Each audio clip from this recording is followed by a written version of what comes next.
G'day guys, welcome back to PE with Mr. Murphy. Today we're going to be playing a throwing accuracy game. It is called Target 21. Very fun, very simple game to play. You can play it on your own or with a family member or friend. All you need are a few things. You need a laundry basket, a ball, so I've got a newspaper ball here, or a pair of socks, and you need 3 markers to set out to get your scoring zones. I'll give you a chance to go and grab some equipment.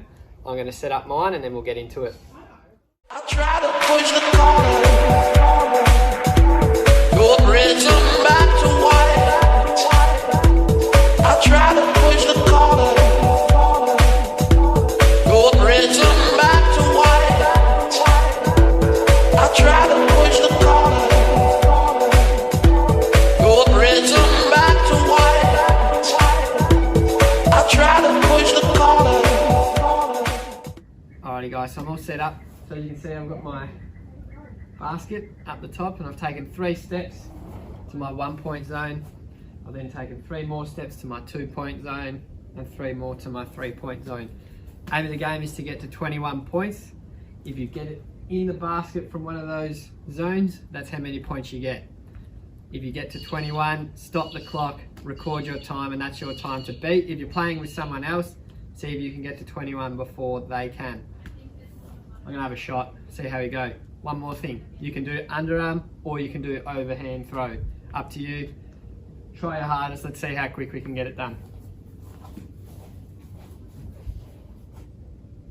I try to push the corner, your rhythm back to white. I try to push the corner, your rhythm back to white. I try to push the corner, your rhythm back to white. I try to push the corner, your rhythm back to white.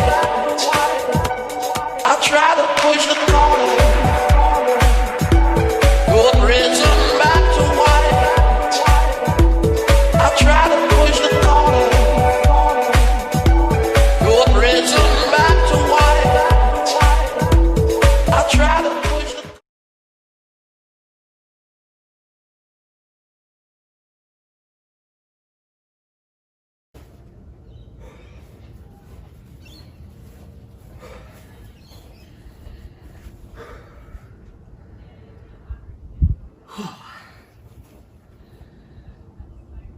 Alrighty, that was pretty good. I'm out of breath. Whew. I think I can do better, so I'm going to keep playing. You guys have fun and we'll see you next time.